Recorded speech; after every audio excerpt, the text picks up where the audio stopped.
C'est le regard d'Elisabeth Lévy.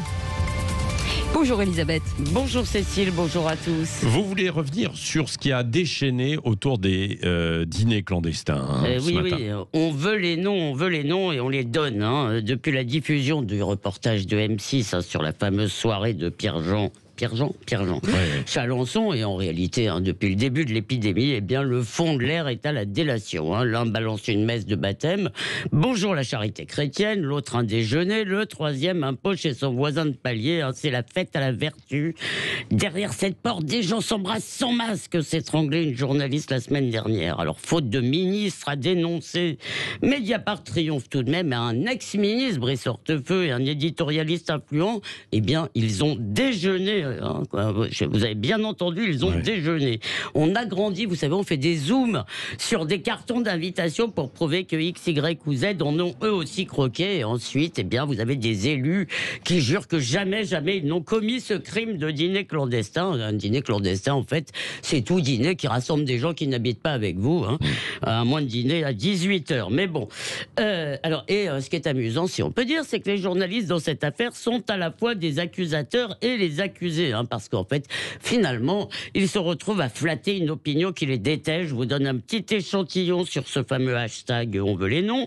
Pendant que je cite, pendant que vous vous faites chier, confinés dans votre 40 mètres carrés, certains bourgeois, ministres et journalistes s'éclatent. Bon, voilà, tout est comme ça.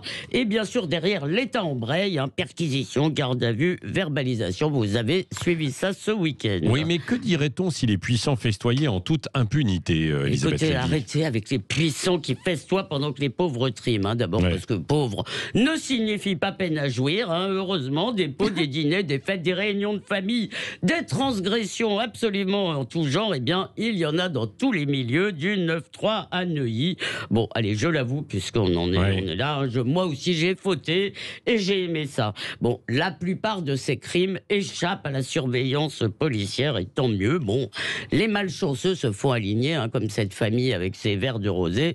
C'est injuste, mais je ne crois pas que ça ait un sens politique, parce qu'il y a aussi des riches qui se font aligner, des restos clandestins. En fait, il y en a, ils en ont fermé beaucoup. Et puis, est-ce que vous voudriez vivre dans une société de saints ? Je vois dans votre regard, Cécile, que non. Bon, et puis par ailleurs, pardon... Non, Cécile est extrêmement prudente et vigilante. Je ne fais pas de dîner clandestin. Certes, mais est-ce que c'est pas ça que j'ai dit. J'ai dit que si on vivait dans une société de gens parfaits, franchement, on s'ennuierait tous, à 100 sous de l'heure. Bon, et puis par ailleurs, déjeuner, c'est d'accord, c'est horrible, mais rencontrer des gens, c'est le boulot des ministres, des journalistes et de beaucoup d'autres, que vous soyez architecte, commercial. Bien sûr. On se donne... Alors, qu'est-ce qu'on fait ? Très souvent, on se donne rendez-vous au bistrot quand on n'a pas des grands bureaux, des grands appartements.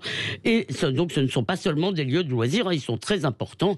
Puis finalement, vous savez, on est toujours... Sauf qu'ils sont fermés quand même, les bistrots, là. Mais c'est pour ça que je dis, c'est pourquoi les gens se retrouvent dans des endroits clandestins, c'est pas seulement pour rigoler, c'est parce que, c'est aussi, c'est un problème, en fait. Moi, pour faire des interviews, d'habitude, je vais au bistrot. Donc, il y a des gens qui ont besoin de lieux de rencontre dans leur travail. Alors, bon, finalement, il est urgent de lever toutes ces restrictions, pas seulement parce qu'elles sont de moins en moins respectées, mais parce qu'elles flattent nos passions tristes.